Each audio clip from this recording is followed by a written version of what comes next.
நம்ம இன்னைக்கு பார்க்க போகிற டாபிக் என்னென்னா 8085ஓட ரிஜிஸ்டர்ஸ் பார்க்க போகிறோம். ஓகேவா? ரிஜிஸ்டர் அப்படிங்கிறது என்ன அப்படின்னு பார்த்தீங்கன்னா, இப்போ ப்ரோக்ராம் எக்ஸிக்யூட் ஆகிட்டு இருக்குன்னா அந்த டேட்டாவை டெம்பரரியாக ஸ்டோர் பண்ணுறதுக்கு நம்ம யூஸ் பண்ணுறது தான் ரிஜிஸ்டர். ஓகேவா? Register is used to store the data temporarily during the execution of the program. ஓகேவா? ஸோ ரிஜிஸ்டர் என்னென்ன ரிஜிஸ்டர் வந்து 8085ல் இருக்குன்னு நம்ம பார்க்கலாம். ஃபஸ்ட்டு வந்து அக்குமுலேட்டர், அதுக்கப்புறம் வந்துட்டு temporary register, flag register, WZ இந்த ரெண்டும் வந்து நம்ம டெம்பரரி ரிஜிஸ்டர்னு சொல்லுவோம். BCDEHL இதெல்லாம் நம்ம வந்து ஜென்ரல் பர்பஸ் ரிஜிஸ்டர்னு சொல்லுவாங்க. ஓகேவா? அப்புறம் ஸ்டாக் பாயிண்டரும் ப்ரோக்ராம் கவுண்டரும் நம்மளுக்கு ஸ்பெஷல் பர்பஸ் ரிஜிஸ்டர் அப்படின்னு நமக்கு சொல்லுவாங்க. ஓகேவா?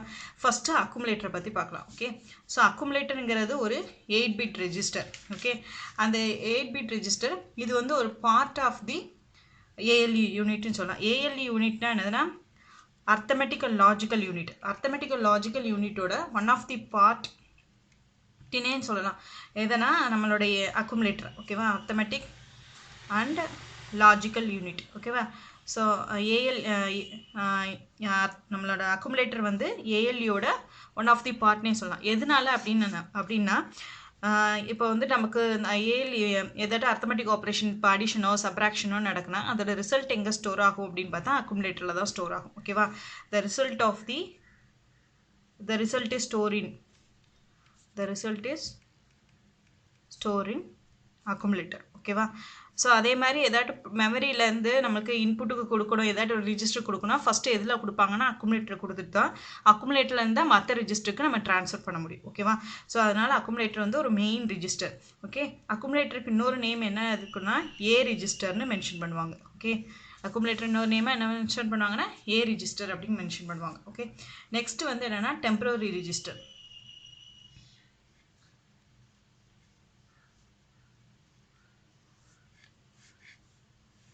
ஸோ டெம்பரரி ரிஜிஸ்டர் வந்து என்னென்னா நம்ம யூசர் வந்து நம்ம ப்ரோக்ராம் எழுதுகிறோன்னா நம்மளால் இந்த டெம்பரரி ரிஜிஸ்டர் யூஸ் பண்ண முடியாது. ஓகேவா?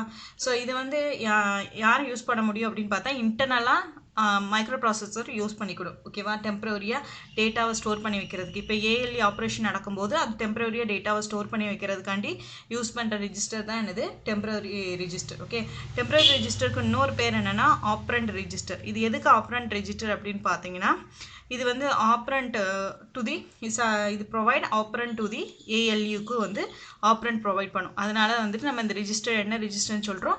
ஆப்ரண்ட் ரிஜிஸ்டர்னு சொல்கிறோம். ஓகேவா? நெக்ஸ்ட் வந்து W அண்ட் Z இந்த ரெண்டுமே நமக்கு டெம்பரரி ரிஜிஸ்டர் தான். ஸோ W அண்ட் Z ஒரு டெம்பரரி ரிஜிஸ்டர் தான். இதுவும் வந்து not available to the user. ஓகேவா? ஒன்லி இன்டர்னல் ஆப்ரேஷனுக்கு மட்டும் தான் யூஸ் பண்ண முடியும். Not available to the user. ஓகேவா? Not available to the user, only available for the internal operation. ஓகேவா? ALU மைக்ரோ ப்ராசஸரோட இன்டர்னல் ஆப்ரேஷனுக்கு மட்டும் தான் இது யூஸ் பண்ண முடியும். ஓகேவா? ஸோ டெம்பரரி ரிஜிஸ்டர்னா என்னன்னு தெரிஞ்சிச்சு. நெக்ஸ்ட்டு நம்ம பார்க்க போகிற ரிஜிஸ்டர் வந்து என்னென்னா ஜென்ரல் பர்பஸ் ரிஜிஸ்டர் பற்றி பார்க்க போகிறோம். Okay, so general purpose register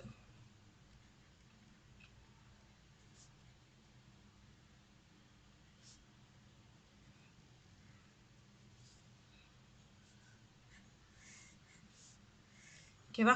நம்மளுக்கு மொத்தமாக எத்தனை ஜென்ரல் பர்பஸ் ரிஜிஸ்டர் இருக்குது அப்படின்னு பார்த்தீங்கன்னா 6 ஜென்ரல் பர்பஸ் ரிஜிஸ்டர் இருக்குது. ஓகேவா? 6 ஜென்ரல் பர்பஸ் ரிஜிஸ்டர் இருக்குது. ஓகேவா? ஸோ அந்த 6 ஜென்ரல் பர்பஸ் ரிஜிஸ்டர் நேம் என்னென்னா BCDEHL. ஓகேவா? ஸோ இந்த ஒரு ரிஜிஸ்டரும் நம்மளுக்கு எத்தனை பிட் அப்படின்னு பார்த்தீங்கன்னா 8-பிட் ரிஜிஸ்டர். சரியா? இண்டிவிஜுவலாக ஒவ்வொரு ரிஜிஸ்டரும் B வந்து ஒரு 8-பிட் ரிஜிஸ்டர், C வந்து ஒரு 8-பிட் ரிஜிஸ்டர், D வந்து ஒரு 8-பிட் ரிஜிஸ்டர், E வந்து ஒரு 8-பிட் ரிஜிஸ்டர், H ஒரு 8-பிட் ரிஜிஸ்டர், அதுக்கப்புறம் L ஒரு 8-பிட் ரிஜிஸ்டர். ஸோ இண்டிவிஜுவலாக பார்த்தீங்கன்னா இது எல்லாமே ஒரு 8-பிட் ரிஜிஸ்டர். ஓகேவா? இப்போ நம்ம சப்போஸ் வந்து இந்த 8085 மைக்ரோ ப்ராசஸர் யூஸ் பண்ணி 16-பிட் ஆப்ரேஷன் பெர்ஃபார்ம் பண்ணோன்னா இந்த ரிஜிஸ்டர் நம்ம வந்துட்டு 16-பிட்டாக ஆப்ரேட் பண்ண வைக்கலாம். எப்படின்னா ரிஜிஸ்டர் பேரை யூஸ் பண்ணி. சரியா? ஸோ ரிஜிஸ்டர் பேர் அப்படிங்கிறது வந்து 2 ரிஜிஸ்டர் ஜாயின் பண்ணது தான் ரிஜிஸ்டர் பேர். சரியா? நம்ம என்னெல்லாம் பண்ணலாம்? BCயும் பேர் பண்ணிக்கலாம், Dயும் Eயும் பேர் பண்ணிக்கலாம், Hயும் Lயும் பேர் பண்ணிக்கலாம். ஓகேவா? ஸோ இந்த பேரை சேஞ்ச் பண்ணக்கூடாது. இது வந்து கான்ஸ்டன்ட் ஃபிக்ஸ் பேர். ஓகேவா? இந்த இதுதான் இது கூட பேர் ஆகணும். ஸோ இப்போ நம்மளுக்கு இது எத்தனை பிட்டாக ஆக்ட் ஆகும்னா 16-பிட்டு ரிஜிஸ்டர் ஆக்ட் ஆகும். ஓகேவா? இப்போ இது என்னவா ஆக்ட் ஆகும்? 16-பிட் ரிஜிஸ்டர் ஆக்ட் ஆகும். ஓகே, இந்த ஜென்ரல் பர்பஸ் ரிஜிஸ்டருக்கு இன்னொரு நேம் என்னென்னா ஸ்க்ராட்ச் பேட் ரிஜிஸ்டர்னு நம்ம சொல்லலாம். ஸ்க்ராட்ச் பேட் ரெஜிஸ்டர்னு சொல்லலாம். ஓகேவா? ஜென்ரல் பர்பஸ் இன்னொரு நேம் என்னென்னா ஸ்க்ராட்ச் பேட் ரிஜிஸ்டர். ஓகேவா? ஸோ இதில் வந்து ஹைச்செல் அப்படிங்கிற ரிஜிஸ்டர் வந்து இது வந்து என்னென்னா இது function as a default data பாயிண்டராக ஆக்ட் ஆகும். சரியா? டேட்டா பாயிண்டர் ஹைச்சல் ரிஜிஸ்டர் வந்து டிஃபால்ட்டாக டேட்டா பாயிண்டராக ஆக்ட் ஆகும். ஓகேவா? ஸோ இது வந்து மெமரி பாயிண்டரை வந்து ஹோல்ட் பண்ணதுக்கு அட்ரஸை 16 பிட் அட்ரஸை வந்து அட்ரஸ் லொக்கேஷனை ஹோல்டு பண்ணதுக்காண்டி நம்ம யூஸ் பண்ணுறோம். நம்ம ப்ரோக்ராம் எழுதும்போது இந்த ஹைச்சல் ரிஜிஸ்டர்ஸ் வந்து மெயினாக மெமரி யூஸ் பண்ணும்போது நம்ம அந்த மெமரி அட்ரஸை ஹோல்ட் பண்ணதுக்காண்டி யூஸ் பண்ணிக்குவோம். ஓகேவா? ஸோ வந்து ஜென்ரல் பர்பஸ் ரிஜிஸ்டர் முடிஞ்சிடுச்சு. நெக்ஸ்ட்டு நம்ம வந்து பார்க்க வேண்டியது வந்து special purpose register. Special purpose register. ஓகேவா? ஸோ நம்மளுக்கு 2 type of special purpose register இருக்குது. ஃபஸ்ட்டு வந்து என்னதுன்னா ஸ்டாக் பாயிண்டர். ஓகேவா? ஸ்டாக் பாயிண்டருங்கிறது ஒரு 16 bit register.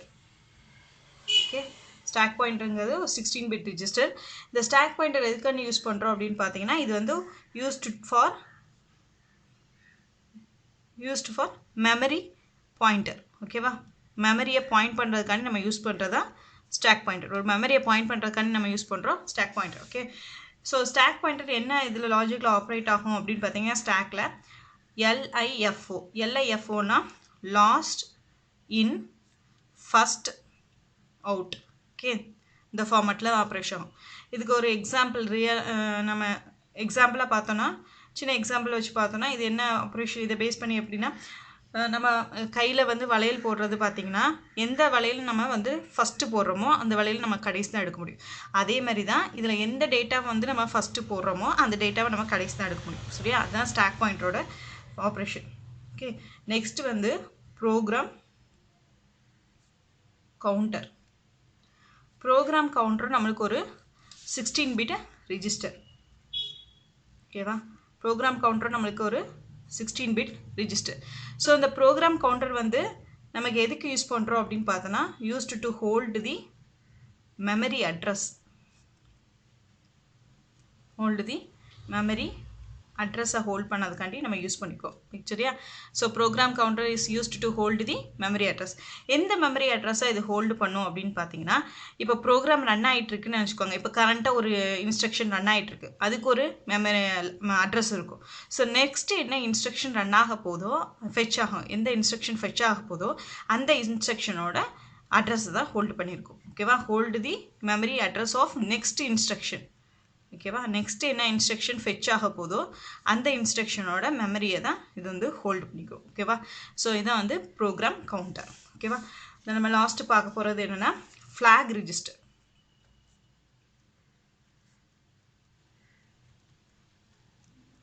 So flag register நம்மளுக்கு 8 பிட் ரிஜிஸ்டர். ஸோ அந்த ரிஜிஸ்டர் எப்படி இருக்குன்னா 8 பிட்டு.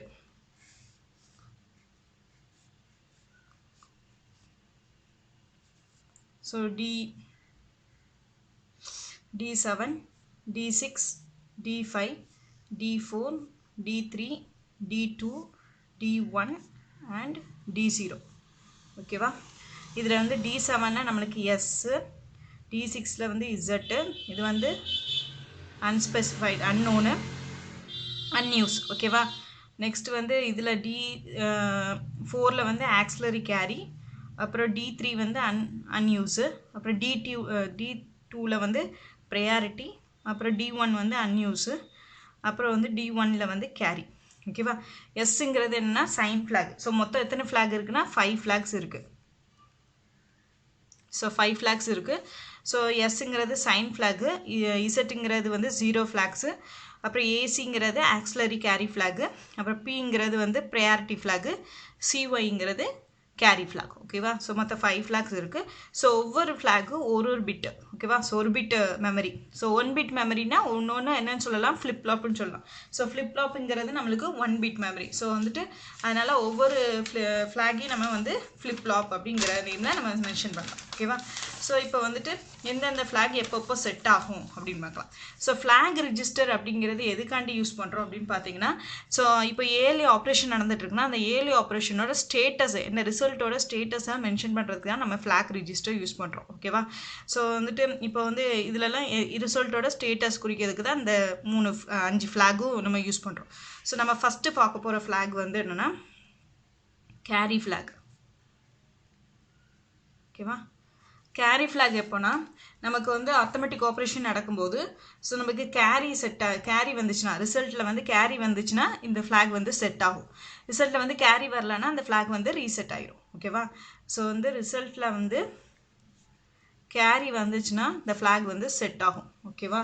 இல்லைனா வந்து நம்மளுக்கு இந்த ஃப்ளாக் வந்து எப்படி இருக்குன்னா ரீசெட்டில் தான் இருக்கும். ஓகே? ஸோ அதர்வைஸ் இந்த ஃப்ளாக் வந்து எப்படி தான் இருக்கும், ரீசெட்டில் தான் இருக்கும். ஓகேவா? ஒரு எக்ஸாம்பிள் சொல்கிறேன். இப்போ வந்து நம்ம வந்து இது வந்து பைனரி அடிஷனில் தான் நமக்கு பெர்ஃபார்ம் ஆகும். ஏன்னா 8085 வந்து பைனரி அடிஷன். ஸோ பைனரி ஃபார்மேட்டில் வரும். இது 8 பிட்னால 8 பிட் டேட்டா எடுத்துருக்கேன். 1000 1000 1111 1111 அப்படின்னு நினச்சிக்கோங்க. ஸோ இப்போ வந்துட்டு நமக்கு பைனரி அடிஷன் தெரியும். 0 + 0னா 0, 0 + 1னா 1, 1 + 0னாலும் 1, 1 + 1னா 10, 1 + 1 + 1னா 11. ஓகேவா? ஸோ இப்போ இது ரெண்டுத்தையும் ஆட் பண்ணி பாருங்க. 0 + 1 வந்து ஸோ அடிஷன் ஆப்ரேஷன் பெர்ஃபார்ம் பண்ண போகிறேன். 0 and 1னா 1, 0 1 1, 0 1 1, 1 1னா 0 கேரி 1, அப்புறம் வந்துட்டு 1 1னா 0 1, 1 1னா 0 1, 1 1னா 0 1, ஸோ 111 இருக்குது 1 1. ஓகேவா? நம்மளுக்கு கேரி வந்திருக்கு. ஸோ இதுதான் நம்மளுக்கு வந்து கேரி வந்திருக்கு. ஸோ இப்போ வந்து நம்மளுக்கு என்ன ஃப்ளாக் செட் ஆகும், கேரி ஃப்ளாக் வந்து நம்மளுக்கு செட் ஆகும். ஓகேவா? ஸோ இப்போ இந்த இதில் கேரி வரலன்னா கேரி ஃப்ளாக் வந்து நம்மளுக்கு ரீசெட் ஆயிடும். ஓகேவா? சரியா? செகண்ட் நமக்கு பார்க்க போகிறது என்னன்னா auxiliary carry. Auxiliary carry flag நம்ம சொன்னோம். ஓகேவா? ஆக்சிலரி கேரி ஃப்ளாக் அப்படின்னா என்னன்னா இது வந்து 2 ஹாஃபாக பிரிச்சுக்கோங்க. இது ஒரு 4 பிட்டு, இது ஒரு 4 பிட். ஓகேவா? இந்த D3 இது வந்து நமக்கு மேலே மென்ஷன் பண்ணோன்னா அந்த நம்பரை மென்ஷன் பண்ணால் இது D0, இது D1, இது D2, இது D3, இது D4, இது D5, இது D6, இது D7. ஓகேவா? ஸோ இப்போ இந்த D3லேருந்து D4க்கு நம்மளுக்கு கேரி போச்சுன்னா அதுக்கு பேர் தான் என்னது ஆக்சிலரி கேரி. ஓகேவா? ஸோ அப்போ வந்து நம்மளுக்கு ஆக்சிலரி கேரி வந்து ஃப்ளாக் வந்து செட் ஆகும். அப்படி இல்லைன்னா ஆக்சிலரி கேரி ஃப்ளாக் ரீசெட் ஆகிடும். இந்த எக்ஸாம்பிளில் பாருங்கள். ஸோ இங்கேருந்து நம்மளுக்கு ஒரு கேரி இங்கே போயிருக்கு. ஓகேவா? ஸோ இங்கே போயிருக்குல ஒரு கேரி. ஸோ நமக்கு வந்து அடிஷன் ஆட் பண்ணும்போது நம்மளுக்கு வந்து இந்த இடத்துலேருந்து இங்கே ஒரு கேரி போயிருக்கு.